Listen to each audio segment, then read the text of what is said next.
بعد إيمانكم فذوقوا العذاب بما كنتم تكفرون. وأما الذين ابيضت وجوههم ففي رحمة الله هم فيها خالدون. تلك آيات الله نتلوها عليك بالحق وما الله يريد ظلما للعالمين. ولله ما في السماوات وما في الأرض وإلى الله ترجع الأمور. كنتم خير أمة أخرجت للناس تأمرون بالمعروف وتنهون عن المنكر وتؤمنون بالله. ولو آمن أهل الكتاب لكان خيرا لهم منهم المؤمنون وأكثرهم الفاسقون. لن يضروكم إلا أذى وإن يقاتلوكم يولوكم الأدبار ثم لا ينصرون. ضربت عليهم الذلة أينما ثقفوا إلا بحبل من الله وحبل من الناس وباءوا بغضب من الله وضربت عليهم المسكنة ذلك بأنهم كانوا يكفرون بآيات الله ويقتلون الأنبياء بغير حق ذلك بما عصوا وكانوا يعتدون. ليسوا سواء من أهل الكتاب أمة قائمة يتلون آيات الله آناء الليل وهم يسجدون يؤمنون بالله واليوم الآخر ويأمرون بالمعروف وينهون عن المنكر ويسارعون في الخيرات وأولئك من الصالحين. وما يفعلوا من خير فلن يكفروه والله عليم بالمتقين. إن الذين كفروا لن تغني عنهم أموالهم ولا أولادهم من الله شيئا وأولئك أصحاب النار هم فيها خالدون. مثل ما ينفقون في هذه الحياة الدنيا كمثل ريح فيها صر كمثل ريح فيها صر أصابت حرث قوم ظلموا أنفسهم فأهلكته وما ظلمهم الله ولكن أنفسهم يظلمون صدق الله العظيم.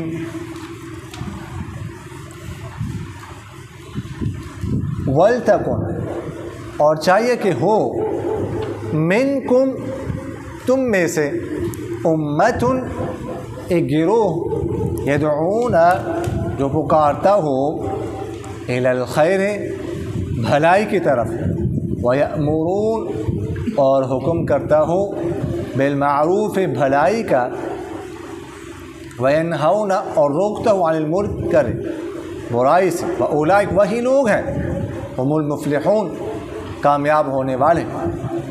ولا تکونوا اور تم مت ہو جانا کالذین ان لوگوں کی طرف تفرقوا جنہوں نے تفرقہ ڈالا واختلفوا اور اختلاف کیا من بعد ما بعد اس کے جاءہم البینات کی آئی ان کے پاس واضح نشانیاں واولئک وہ یہی لوگ ہیں لہم ان کے لیے عذاب ہے عظیم بڑا.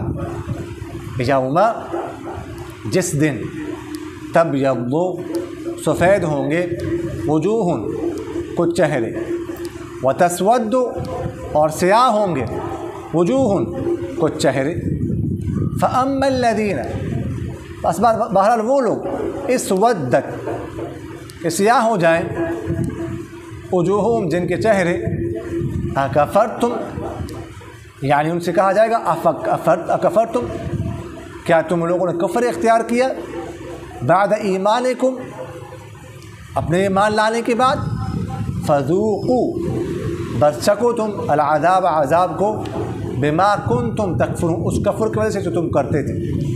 واما الذین اور بہرحال وہ لوگ ابیضت کہ سفید ہوں گے وجوہ جن کے چہرے ففی رحمت اللہ بس وہ اللہ کے رحمت میں ہوں گے ہم وہ لوگ فیہا اس رحمت میں ہوں گے خالدون ہمیشہ کے لیے. تلک یہ آیات اللہ اللہ کی نشانیاں ہیں نتلو جو ہم پڑھتے ہیں علیک تجھ پر بالحق حق کے ساتھ. وما اللہ اور نہیں ہے اللہ تعالیٰ یرید ارادہ کرتا ظلم کر العالمین جہان والوں کے لیے. وللہ اور اللہ کا ہے ما فی السماوات جو کچھ آسمانوں میں ما فی الارض اور جو کچھ زمین میں ہے. وإلی اللہ اور اللہ کی طرف ترجع الامور لوٹائے جاتے ہیں تمام کام. کنتم ہو تم خیر امت تمام امتوں میں سے بہترین امت اخرجت نکالی گئی ہو للناس لوگوں کے لیے تأمرون تم حکم کرتے ہو بالمعروف بھلائی کا وتنہون اور تم روکتے ہو عن المنکر برائی سے وتؤمنون اور تم ایمان رکھتے ہو باللہ اللہ پر. ولو اور اگر آمنا ایمان لے اہل الکتاب اہل کتاب لکانا تو البتہ ہوگا خیراً بہتر لہم ان کے لیے منہم بعض ان میں سے المؤمنون ایمان لانے والے ہیں واکثرهم اور اکثر ان میں سے الفاسقون فاسق ہیں. لن یضروکم وہ ہرگز تمہیں نہیں ضرر تکلیف پہنچا سکتے الا اذن مگر تھوڑی سی اذیت. وان اور اگر یقاتلو وہ جنگ کرے کم تمہارے ساتھ یولوکم تو وہ پھیریں گے تم سے الادبار پیٹ ثم پھر لا ینصرون ان کی مدد نہیں کی جائے گی. ضربت مسلط کی گئی ہیں علیہم ان پر الذلت ذلت اینما جہاں کہیں بھی ثقفوا پائے جائیں وہ الا مگر بحبل من اللہ اللہ کی طرف سے رسی کے ساتھ وحبل من الناس اور لوگوں کی طرف سے رسی کے ساتھ وباؤ اور وہ لوٹے بغضب من اللہ غضب کے ساتھ اللہ کی طرف سے وضربت اور مسلط کی گئی علیہ ان پر المسکن رسوائی ذالک اس وجہ سے بأنہم کہ بے شک وہ کانوا یکفرون انکار کرتے تھے بآیات اللہ کی نشانیوں کا، ویقتلون اور قتل کرتے تھے الانبیاء پیغمبروں کو بغیر الحق بغیر حق ذالک یہ اس وجہ سے بما عصوا بسبب اس نافرمانی کی جو انہوں نے کی، وکانوا اور تھے وہ یعتدون حد سے تجاوز کرنے والے، لیسو نہیں ہے اہل کتاب سواء برابر، من اہل الکتاب اہل کتاب میں سے امت ایک گروہ قائمت سیدھے راستے پر ہے، یتلون وہ پڑھتا ہے آیات اللہ اللہ کے نشانیاں آنا اللیل رات کے اوقات میں، وہم یسجدون اور اس حال میں کہ وہ سجدہ کرتے ہیں، یؤمنون وہ ایمان لاتے ہیں باللہ اللہ پر، والیوم الآخر اور آخرت کے دن پر، ویأمرون اور حکم کرتے ہیں بالمعروف بھلائی کا، وینہون اور روکتے ہیں عن المنکر برائی سے، ویسارعون اور ایک دوسرے سے آگے بڑھتے ہیں فی الخیرات نیک کاموں میں، واولئک اور یہی لوگ ہیں من الصالحین نیکوں میں سے، وما یفعلوا اور جو بھی وہ کرتے ہیں من خیر بھلائی فلن یکفروا تو ہرگز اس کی ناقدری نہیں کی جائے گی، واللہ اور اللہ تعالیٰ علیم جاننے والا بالمتقین پرہیزگاروں کو، ان الذین بے شک وہ لوگ کفروا جنہوں نے کفر کیا، لن تغنیا نہیں ہرگز دور کر سکیں گے عنہم ان سے، اموالہم ان کے اموال ولا اولادہم اور نہ ان کی اولاد من اللہ اللہ سے شیئا کچھ بھی، اولئک یہی لوگ ہیں اصحاب النار آگ والے، ہم وہ لوگ فیہا اس آگ میں خالدون ہمیشہ رہنے والے ہوں گے۔ مثل مثال ما اس چیز کی ينفقون جو وہ خرچ کرتے ہیں فی هذه الحیات الدنیا اس دنیاوی زندگی میں، کمثل ریح مثال ہے ہوا کی طرح، فیہا جس ہوا میں سر پالا ہو ٹھنڈ ہو، اصابت پھر وہ پہنچے وہ ہوا حرث قوم کسی قوم کی کھیتی کو، ایسی قوم کی کھیتی کو ظلم ہو جنہوں نے ظلم کیا ہو انفس اپنے جانوں پر، فاہلکت ہو پھر وہ ہوا اس کھیتی کو ہلاک کر دے، وما ظلمہم اللہ اور نہیں کیا ان پر ظلم اللہ نے، ولیکن لیکن تھے وہ انفس اپنے جانوں پر یظلمون ظلم کرتے ہیں۔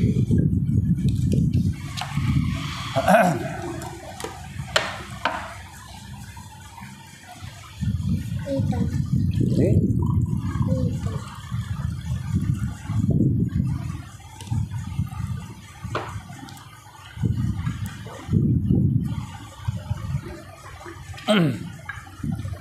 پچھلی آیات میں ہم نے پڑھا ہے کہ یہودیوں کے 3 قبائل رہتے تھے مدینہ منورہ میں، اور ان کو ہر فیلڈ میں ہر میدان میں بالادستی حاصل تھی، اور یہ بھی ہم نے عرض کیا کہ جو انصار کے 2 قبائل تھی اوس اور خزرج، یہ ان کے بغیر ان کے مشورے کے بغیر کچھ بھی نہیں کر سکتے تھے، ہم عرض کر چکے ہیں۔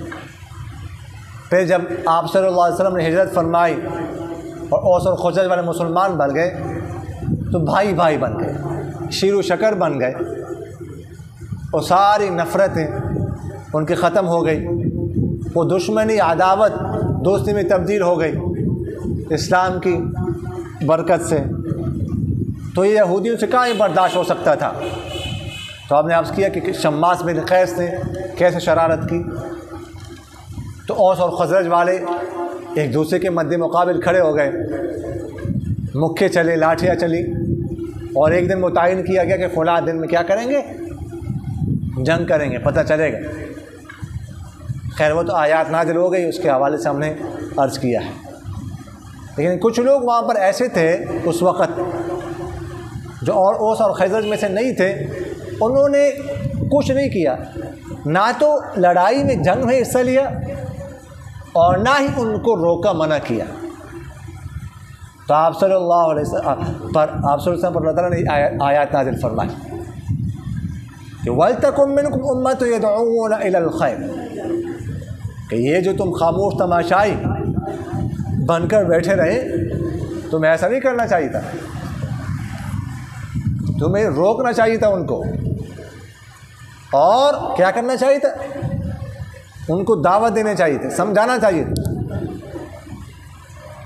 فرمایا وَلْتَكُن مِّنكُمْ أُمَّةٌ، تم ایک گروہ ایسا ہونا چاہیے يَدْعُونَ إِلَى الْخَيْرِ، جو خیر کی طرف بلائے، جو دعوت دے۔ دعوت دینا یہ اس امت کا فریضہ ہے۔ پہلے زمانوں میں ہر قوم کے لیے الگ الگ پیغمبر آتے تھے، جب تک پیغمبر ہے تو ٹھیک ہے، پیغمبر چلے گئے تو بس قوم گمراہ ہو گئی۔ لیکن اب قیامت تک آپ صلی اللہ علیہ وسلم کے بعد کوئی پیغمبر آنے والا نہیں ہے، تو اب دعوت کی ذمہ داری امت کی ہے، اس ہمارے کندھوں پر ہے، اور دعوت دینا یہ فرض کفایہ ہے، فرض عین نہیں ہے۔ فرض کفایہ کا مطلب کہ اگر کچھ لوگ کر لیں کسی علاقے میں تو باقی لوگ جو ہے نا وہ گناہ سے بچ جائیں گے، اگر کوئی بھی نہیں کرے گا تو سارے لوگ گنہگار ہوں گے۔ جیسے نماز جنازہ فرض کفایہ ہے، اگر کچھ لوگوں نے پڑھ لیا تو بس باقی علاقے کے جو لوگ ہیں وہ گناہ سے بچ جائیں گے۔ اگر کسی نے بھی جنازہ نہیں پڑھا، ویسے دفنا دیا گیا مردے کو، تو سارے لوگ گنہگار ہوں گے۔ تو اسی طرح جو ہے یہ دعوت کا سلسلہ ہے جو اس امت کا فریضہ ہے۔ تو دعوت بلانا زبان سے، تعلیم و تعلم پڑھنا پڑھانا یہ بھی اس میں شامل ہے، کتابیں لکھنا یہ بھی اس میں شامل ہے، تبلیغ کرنا، تبلیغ میں جانا یہ بھی اس میں شامل، یہ سب اس میں شامل ہے۔ فرمایا کہ ایک ایسا گروہ ایسا ہونا، ایک گروہ ایسا ہونا چاہیے یأمرون بالمعروف وینہون عن المنکر، اور جو بھلائی کی طرف بلائے اور برائی سے منع کرے، اولئک هم المفلحون، وہی لوگ ہیں فلاح پانے والے، کامیابی اس طرح ملے گی۔ وَلَا تَكُونُوا كَالَّذِينَ، تم مت ہو جانا ان لوگوں کی طرح جنہوں نے تفرقہ ڈالا، الگ الگ ہو گئے اور اختلاف کیا ان کے پاس واضح نشانی آنے کے بعد، یعنی یہود اور عیسائیوں کی طرح مت ہو جانا جنہوں نے تفرقہ ڈالا۔ حضور اقدس صلی اللہ علیہ وسلم کے ارشاد مبارک ہے کہ یہودیوں کے 71 فرقے بنے تھے، عیسائیوں کے 72 فرقے بنے تھے، اور تمہارے یعنی اس امت کے 73 فرقے بنیں گے۔ اور فرمایا کہ ایک فرقہ ناجیہ، صرف نجات پانے والا صرف ایک فرقہ ہوگا بس۔ تو صحابہ نے عرض کیا یا رسول اللہ وہ کون سا فرقہ ہوگا جو نجات پائے گا؟ تو فرمایا جو میرے اور میرے صحابہ کے طریقے پر ہوگا، جس کو اہل سنت والجماعت کہا جاتا ہے، یعنی ایک فرقہ جنت میں جائے گا، نجات پائے گا، باقی 72 فرقے دوزخ میں جائیں گے۔ تو فرمایا کہ جو میرے طریقے پر اور میرے صحابہ کے طریقے پر، یعنی میرے احکام پر چلنے والے ہوں، احکام میرے ہوں لیکن طریقہ صحابہ کا، تو وہ فرقہ فرمایا کہ نجات پائے گا۔ فرمایا کہ ان کے پاس واضح نشانی آنے کے بعد، نشانی ان کے پاس واضح آئی، پھر بھی انہوں نے تفرقہ کیا، فرمایا ایسے لوگوں کے لیے بڑا عذاب ہے۔ یوم تستبیض وجوہ وتسود وجوہ، جس دن کچھ چہرے سفید ہوں گے اور کچھ چہرے سیاہ ہوں گے، کچھ چہرے سفید کچھ چہرے سیاہ۔ اس سے کیا مراد ہے؟ عبداللہ بن عباس رضی اللہ عنہ فرماتے ہیں، جو دوسرے نمبر پر بڑے مفسر ہیں اس امت کے، سب سے بڑے مفسر عبداللہ بن مسعود رضی اللہ تعالیٰ، اور دوسرے نمبر پر عبداللہ بن عباس رضی اللہ عنہ، اور فرماتے ہیں کہ جن کے چہرے سفید ہوں گے یہ موحد ہوں گے، ایک اللہ کو ماننے والے ہوں گے۔ وَتَسْوَدُّ وُجُوهُ، اور جن کے چہرے سیاہ ہوں گے یہ بدعتی ہوں گے، بدعتی، یہ بدعتی لوگ مراد جو دین میں نئی باتیں نکالتے ہیں، جو دین میں نہیں ہے وہ باتیں نکالتے ہیں، یہ مراد ہے۔ دین میں تیجا، ساتواں، 40واں یہ نہیں ہے۔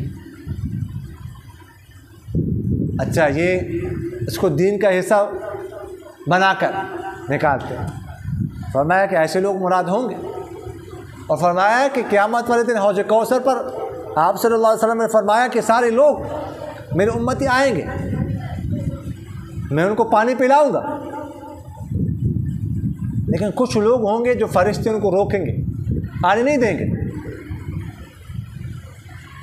تو آپ صلی اللہ علیہ وسلم شور سنیں گے تو جائیں گے، دیکھیں گے کچھ لوگوں کو فرشتے روک رہے ہوں گے۔ تو آپ صلی اللہ علیہ وسلم پوچھیں گے، یہ تو کہیں گے یہ تو میرے امت کے لوگ ہیں، میرے امتی ہیں، آپ ان کو کیوں روک رہے ہو؟ تو فرشتے کہیں گے کہ آپ کو نہیں پتہ کہ انہوں نے آپ کے بعد کیا کچھ ایجاد کیا تھا اپنی طرف سے۔ میں احدث بعدک، آپ کے بعد انہوں نے کون سے نئی باتیں نکالی دین میں، تو ان کو حوض کوثر پر نہیں آنے دیا جائے گا جو اپنی طرف سے دین میں نئی باتیں نکالتے ہیں، روکتے ہیں۔ اچھا، آپ صلی اللہ علیہ وسلم کو کیسے پتہ چلے گا کہ یہ میرے امتی ہے؟ آپ صلی اللہ علیہ وسلم کو دیکھا نہیں ہو، کیسے پتہ چلے گا؟ تو وضو کے اعضاء سے، جب مسلمان وضو کرتے ہیں نا تو یہ جو اعضاء وضو ہے یہ قیامت والے دن چمک رہے ہوں گے، ٹھیک ہے؟ تو جو بدعتی لوگ ہوں گے یا جو منافق لوگ ہوں گے، یہ بھی چونکہ دنیا میں اپنے آپ کو مسلمان سمجھتے تھے، مسلمان ظاہر کرتے تھے، مسلمانوں کی طرح وضو کرتے تھے، نمازیں پڑھتے تھے، تو کچھ نہ کچھ چمک ان کے پاس بھی ہوگی، لیکن اصل چمک نہیں ہوگی جو موحد لوگوں کے پاس ہوگی۔ تو اس لیے وہ چمک دے کر آپ صلی اللہ علیہ وسلم شروع میں فرما دیں گے کہ یہ میرے امت کے لوگ ہیں، لیکن فرشتے فوراً پہچان لیں گے کہ وہ چمک نہیں ہے جو اصلی چمک ہے، یہ 2 نمبر ہے، اصلی نہیں ہے، فیک ہے۔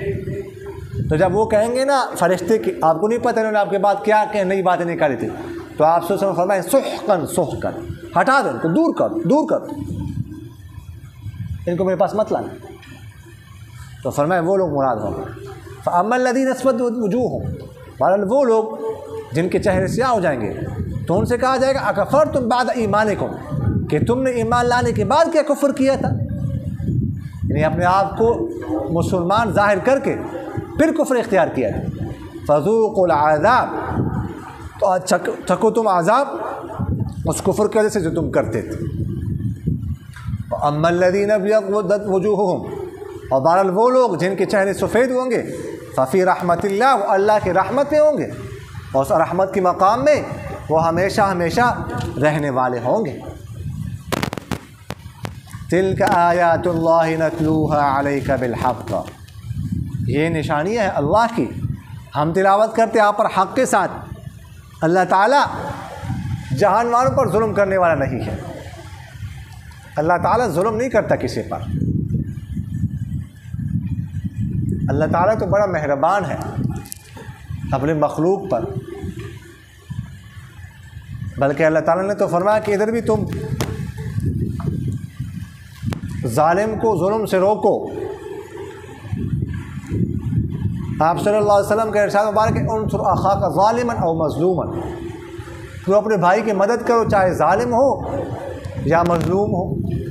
صحابہ نے عرض کیا کہ مظلوم کی مدد تو سمجھ آتی ہے کہ اس کے ساتھ زیادتی کی گئی، ہم اس کی مدد کریں، تو ظالم کی مدد کیا کرنی ہے؟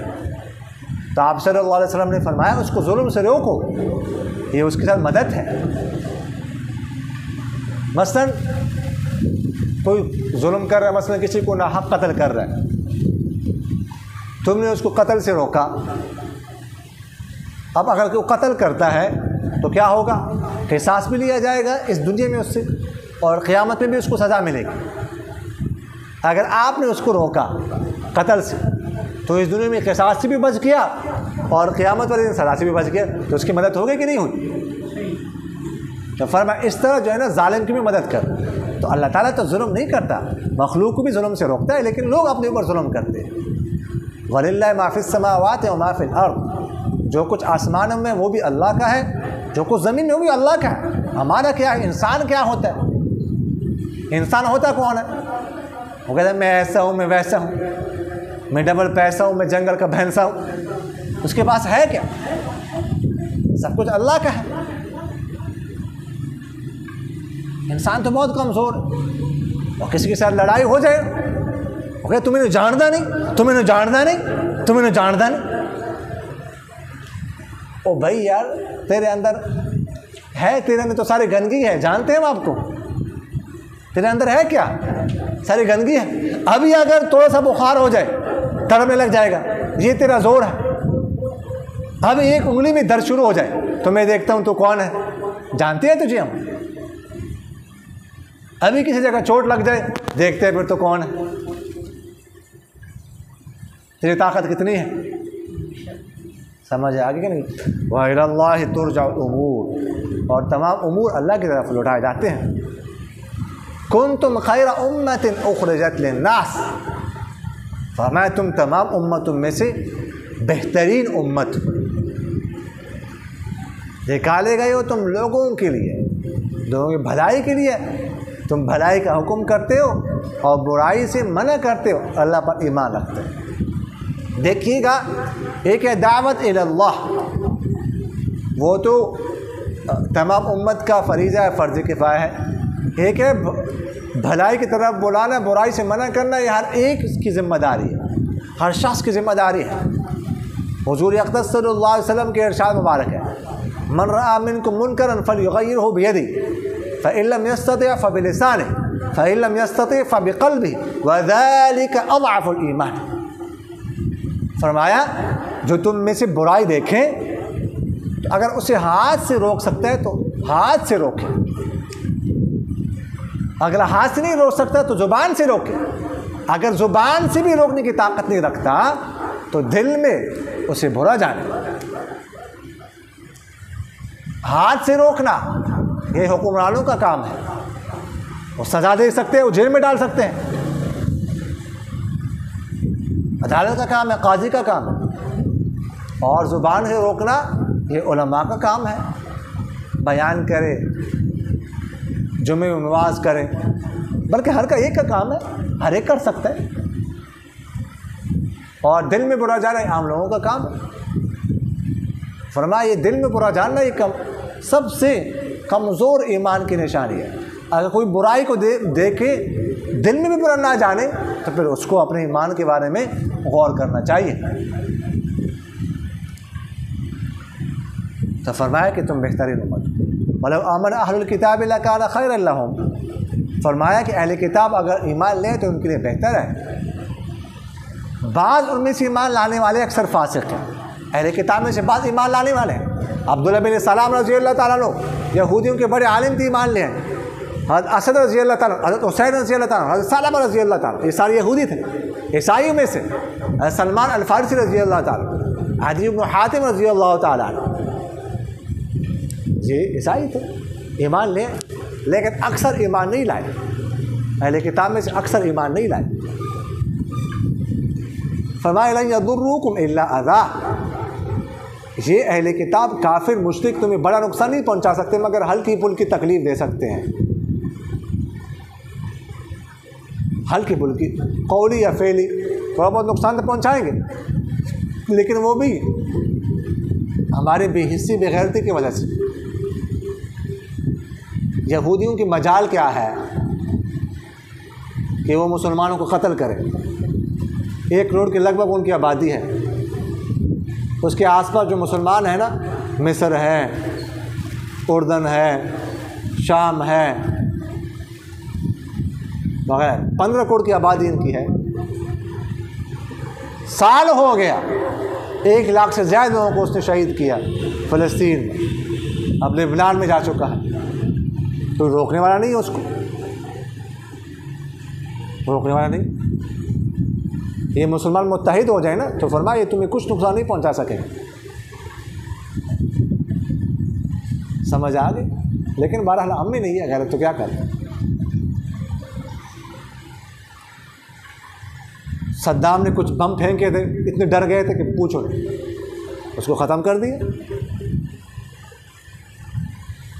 یقاتلوکم, اگر یہ تمہارے ساتھ جنگ کرے نا, یولوکم الادبار, تو یہ تم سے اپنی پیٹھ پھیریں گے, بھاگ جائیں گے, تمہارے ساتھ جنگ نہیں کر سکتے. ان میں طاقت نہیں, اتنے ڈرپوک ہے. میں نے آپ شعر کیا, صدام نے کچھ بم پھینکے تھے, ڈر گئے تھے. لیکن کوئی آنکھیں دکھائے پھر دیکھتا ہوں میں کیسے قتل کرتا ہے اسرائیل, کیسے خون بہاتے ہیں کسی کا. غیرت کا مظاہرہ تو کریں نا. ایران ہے ادھر ادھر بم پھینک دیتا ہے, مزار ادھر ادھر 400 مزار وہ کہتا ہے ایران میں نے پھینکے ہیں تل ابیب پر. اتنا چھوٹا سا شہر ہے, اگر 400 مزار وہاں گرے نا تو پورا تل ابیب بھی ختم ہو جائے. سمجھ آ گئی کہ نہیں ہے. ایک کام مزار دکھائے تو ہمیں کسی نے دیکھ نظر ہی نہیں آئے. ایک مزار تل ابیب پر پھینکو, شہین مزار ذرا پھینکو نا, میں دیکھتا ہوں کیسے جو ہے ان کی دوڑیں لگتی ہے, یا کیسے جو ہے وہاں پہ رہتے ہیں, میں دیکھتا ہوں. ایک مزار پھینک کے صحیح دیکھ بھائی, بس کوئی غیرت کا مظاہرہ کرے. ضربت علیہم الذلہ, اللہ تعالیٰ فرماتے ان پر ذلت مسلط کی گئی ہے. اہل کتاب پر ذلیل ہوں گے, ذلیل و خوار ہوں گے. اینما ثقفوا, جہاں کہیں بھی پائے جائیں گے. الا بحبل من اللہ, مگر اللہ کی رسی کے ساتھ, اور لوگ اللہ کی رسی سے مراد یعنی ذلت جہاں بھی پائے جائیں ان کو قتل کیے جائیں, مگر یہ کہ وہ مسلمان ہو جائے یا مسلمان حکومت کے باج گزار بن جائے, ٹیکس گزار بن جائے, یا لوگ ان کو پناہ دے دے, پھر تو ٹھیک ہے مسلمان کو پناہ دے. مگر جہاں کہیں پایا جائے تو ان کو قتل کیا جائے. وباءوا بغضب من اللہ, اور وہ لوٹے اللہ کی طرف سے غضب کے ساتھ. وضربت علیہم المسکنہ, اور ان پر مسکنت رسوائی چاہی گئی ہے. یعنی اپنے آپ سب کچھ ہوتے ہوئے اپنے آپ کو مسکین سمجھنا, اس کو مسکنت کہتے ہیں. یہ اس وجہ سے کہ بے شک وہ اللہ کی آیتوں کا انکار کرتے رہے اور انبیاء کو ناحق قتل کرتے رہے. انبیاء کو ناحق پہلے ہم نے پڑھا ہے, جنہوں نے انبیاء کو ایسے ناحق قتل کیا. ایک دن میں انہوں نے 43 انبیاء کو قتل کیا. پھر ایک 170 صحابہ ان کے لیے, ان کے حواری صحابہ کھڑے ہو گئے, ان کو بھی قتل کر شہید کر دیا. تو انبیاء کا حق, انبیاء کا قتل ہوتے ہی ناحق ہے. حق تو صرف 3 قتل ہے حق کی صورت. کوئی کسی کو ظلماً قتل کرے, یا شادی شدہ شخص بدفعلی کرے, یا کوئی مرتد ہو جائے تو 3 دن کے بعد اس کو قتل کیا جائے گا. تو پیغمبروں میں ان 3 باتوں میں سے کوئی بات بھی نہیں پائی جا سکتی. تو پیغمبر کا حق ہوتے ہی ناحق ہے, قتل ہوتے ہی ناحق ہے. فرمایا لیسوا سواء, اہل کتاب سارے برابر نہیں ہیں. اہل کتاب میں سے گروہ ایسا ہے جو سیدھے راستے پر قائم ہے, جو رات کے وقت اللہ کی آیتوں کو پڑھتا ہے. ایک گروہ اللہ کی آیتوں سے مراد بعد نے کہا تورات کی آیتیں مراد ہے, انجیل کی آیتیں مراد ہے, جو لوگ پڑھتے تھے. بعد نے کہا نہیں, جو مسلمان ہو گئے قرآن پاک کی آیت مراد ہے. آنا اللہ, آنا انن کی جمع ہے, رات کے اوقات میں, اور میں سجدہ کرتے ہیں رات کے اوقات میں, قرآن پاک کی تلاوت کرتے ہیں اور تہجد پڑھتے ہیں. یؤمنون باللہ, اللہ پر ایمان رکھتے ہیں, آخرت کے دن پر ایمان رکھتے ہیں, بھلائی کا حکم کرتے ہیں, برائی سے منع کرتے ہیں, اور نیکیوں میں سبقت کرتے ہیں, جلدی کرتے ہیں. عبداللہ بن سلام رضی اللہ تعالیٰ کا واقعہ میں نے آپ سے عرض کیا نا, پہلے بھی ان کا واقعہ کئی دفعہ ہم عرض کر چکے ہیں. جب یہ درختوں سے کھجور اتار رہے تھے, جب ان کو پتہ چلا کہ حضور اقدس صلی اللہ علیہ وسلم نے ہجرت فرمائی، مدینہ منورہ پہنچ چکے، تو ادھر ہی کھجور چھوڑ دی اپنے، بلکہ ہاتھ میں پکڑ کر آپ صلی اللہ علیہ وسلم کے مجلس میں آئے۔ جب وہ پہنچے تو آپ صلی اللہ علیہ وسلم فرما رہے تھے افشوا السلام واطعموا الطعام وصلوا الارحام وصلوا باللیل والناس نیام تدخلوا الجنۃ بسلام۔ تم سلام آپس میں پھیلاؤ، ایک دوسرے کو سلام کیا کرو، کھانا کھلاؤ،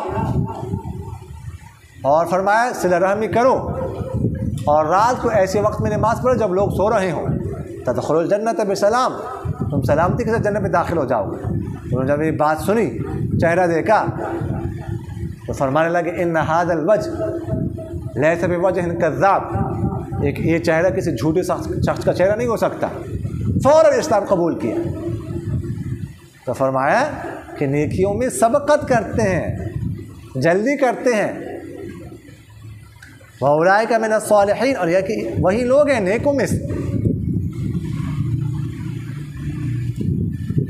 پہلے ہم ان کا واقعہ پڑھ چکے ہیں کہ ایک شخص نے 1200 اوقیہ ان کے پاس سونا جو ہے نا وہ جمع کروایا تھا امانت کے طور پر، کوئی گواہ نہیں تھا۔ بعد میں ان کے پاس آئے، انہوں نے دے دیا، کوئی خیانت نہیں کی۔ اتنی بڑی اماؤنٹ آج کل لاکھوں کروڑوں کے حساب سے اس کی مالیت بنتی ہے۔ تو فرمایا وَمَا يَفْعَلُوا مِنْ خَيْرٍ، جو بھی وہ نیک کام کریں گے فَلَا يُكْفَرُوا، تو اس کی ناقدری نہیں کی جائے گی۔ اللہ تعالیٰ فرماتا ہے اس کی قدردانی کی جائے گی، ہم اس کا بدلہ اس کو دیں گے۔ واللہ علیم بالمتقین، اللہ تعالیٰ جانتا ہے پرہیزگاروں۔ ان الذین کفروا، بعض مشرک کافر لوگ کہتے تھے نا کہ ہم یہاں سے جب جائیں گے نا قیامت والے دن، تو یہاں پہ جیسے ہمیں دنیا میں سب کچھ ملا ہے، مال اولاد ملی ہے، جائیداد دولت ملی ہے، تو وہاں پر بھی ہمیں سب کچھ ملے گا، آخرت میں بھی۔ یہ بعض لوگ نا دنیا کو حق کا معیار سمجھتے ہیں کہ دنیا میں اگر ہمیں سہولت ملی ہے، دنیا ملی ہے، راحت ملی ہے، مال ملا ہے، تو اس کا مطلب ہم حق پر ہیں۔ ہمیں سہولت اللہ نے اس لیے دی ہے کہ ہم اللہ تعالیٰ کے پسندیدہ بندے ہیں، تو آخرت میں بھی سب کچھ ملے گا۔ حالانکہ آخرت اور دنیا میں فرق ہے، آخرت میں اور دنیا میں فرق ہے، دونوں کا معیار ایک نہیں ہے۔ مال اولاد جائیداد دولت یہ حق کا معیار نہیں ہے۔ تو فرمایا کہ ان الذین کفروا، جنہوں نے کفر کیا، ان کے اموال ان کے اولاد کچھ بھی کام نہیں آئیں گے، اللہ سے ان کو بچا نہیں سکیں گے۔ یہی لوگ آگ والے جس میں ہمیشہ ہمیشہ رہنے والے ہوں گے۔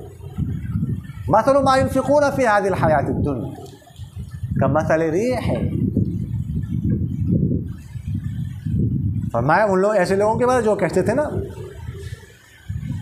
جو اس کافر لوگ اس دنیا میں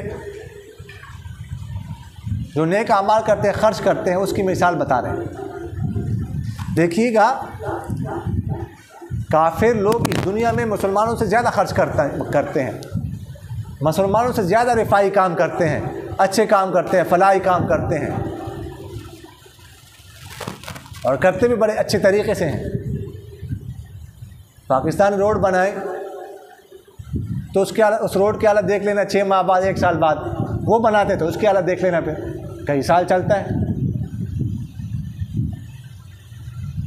اچھے اچھے کام کرتے ہیں، مسجدیں بناتے ہیں، ہندوستان میں ہندو مسجد بناتے ہیں، مدارس چلاتے ہیں، اپنے خرچ پر سارا خرچہ خود برداشت کرتے ہیں، چندہ بھی دیتے ہیں، چندہ تو بہت سارے دیتے ہیں، مدارس چلا رہے ہوتے ہیں، مدارس سارا خرچ ہمارا وہ برداشت کرتے ہیں، کسی اور سے 1 روپے نہیں لیتے۔ ایسے ہندو موجود ہیں، خرچ کرتے ہیں، سندھ میں کرتے ہیں، فیکٹریوں کے مالک ہیں، بڑے خرچ کرتے ہیں۔ تو فرمایا کہ ان کی مثال بتا رہے کہ جو لوگ کافر لوگ دنیا میں خرچ کرتے ہیں۔ آپ لوگوں نے دیکھا ہوگا کہ یہاں پہ جو سبزیاں کاشت کرتے ہیں لوگ، تو سخت سردی ہوتی ہے خاص کر جن علاقوں میں، تو سخت سردی میں نا اوپر